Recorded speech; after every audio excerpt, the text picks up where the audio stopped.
acted in this game that you weren't playing. Were you actually playing the game? I was totally playing the game. You saw me in episode 1. I wanted it so bad. If I wanted to be myself, do you think I would have gotten as far as I did? No way. I mean, every time I try to play strong, it's like, oh, she's a big threat. And then when I came out like I didn't play, they're like, oh, she doesn't care.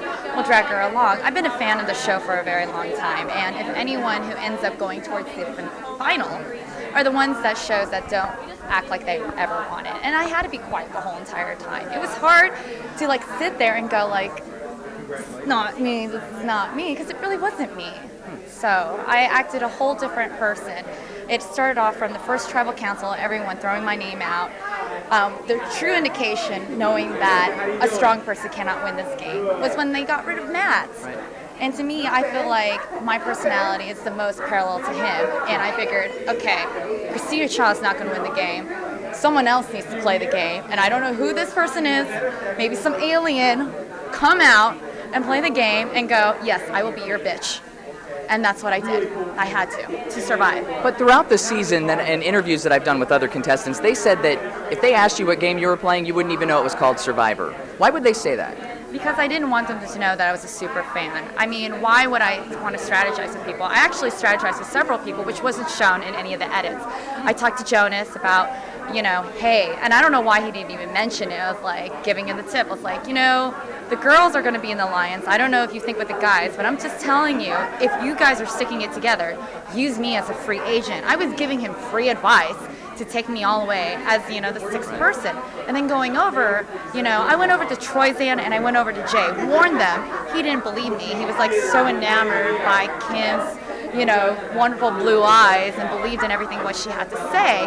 And they didn't listen to me. And I was like, when Jonas was gone, I totally freaked out. I was like, man, the girls are running this game. Fortunately, I am a girl, and I can still play that card too. So that's what I did. Alicia and I made a pact together. Hey, we gotta have to make this work. So that's what we did. But we also kept Tarzan on the side too.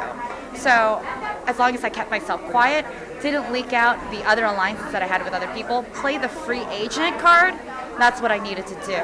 But all in all, at the end, when it came down to Kim, Sabrina, and Chelsea, as me as the final four, let's be honest here. The hardest thing to do is to change a person's mind, and they made that alliance from day one. You even see it on episode 1.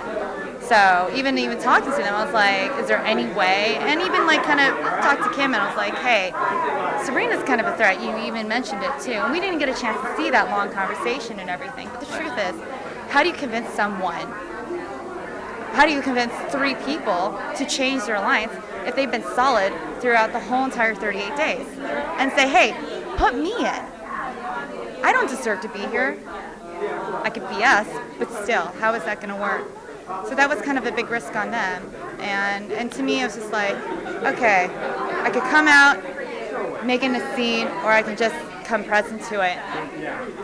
And that's what I did. Now, how'd you made it to the final 3? What would your argument have been for people to give you the $1 million? Well, my final 3 argument would have been, hey, I'm the underdog. I scrapped all the way over here. You guys thought that I couldn't make it. Well, here I am. I truly did survive the whole entire game. Not only that, I didn't piss any of you guys off either.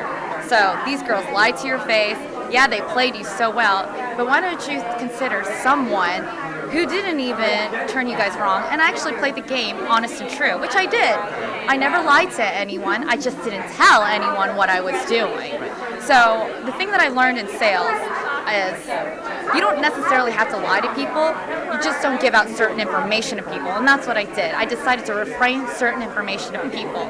And then when you see at the other episode, I'm talking to Chelsea. Chelsea's telling me that she's going to take me on to a reward, and then I went over to Alicia and stuff. I was showing my true loyalty to Alicia that, hey, this is what Chelsea's doing, and I don't want any conversation. I mean, I could have risked myself as being the 5th person to go, or the 6th person to go. So I figured if I stayed true, and then they know that I wasn't going anywhere, because they kind of had that, inclination, like, hey, Christina is like kind of aloof. We don't even know where she's going to go. So I had to prove my point with that. Now tell us about your relationship with Colton, because it was extremely rocky from start to finish. Sure. My relationship with Colton, in the beginning, I happen to love the gay community. I live in West Hollywood. I have a lot of friends who are.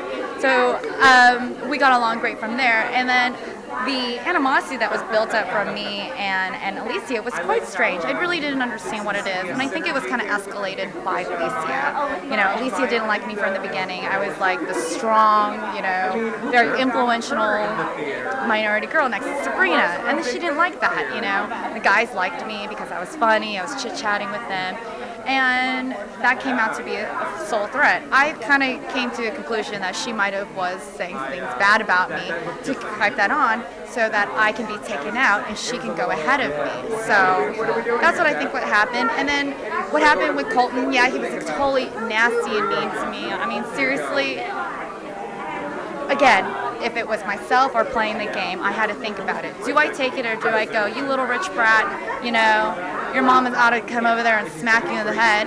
Or I can go, you know what, this is my opportunity to redeem myself from being the next on the chopping block. I can save him, show compassion, and you know what, I also want to set an example too to him. It's like, even though you're mean, other people don't have to necessarily have to be mean to you too. You know, you can change that. And I really truly feel that I changed Colton completely from my own actions, showing compassion and love and showing forgiveness. And that's what everyone needs to do, that anything can be changed from that. You don't necessarily have to react and be a bad person at all. And does that make you a weak person? Absolutely not. I think I came out a very strong person the whole entire game in the process. Last question for you. Who did you vote for to win the game and why? I voted for Kim, and I'll tell you why. Because the game is called Survivor. Whoever outplayed, and outlasted everyone was Kim. And that's the integrity of Survivor. Now, if we were going to play who deserves $1 million, Sabrina, hands down. I'm sorry. And that's just how it is. But the game is called Survivor, so I picked Kim. All right, well, it was nice talking to you, and congratulations. Thanks.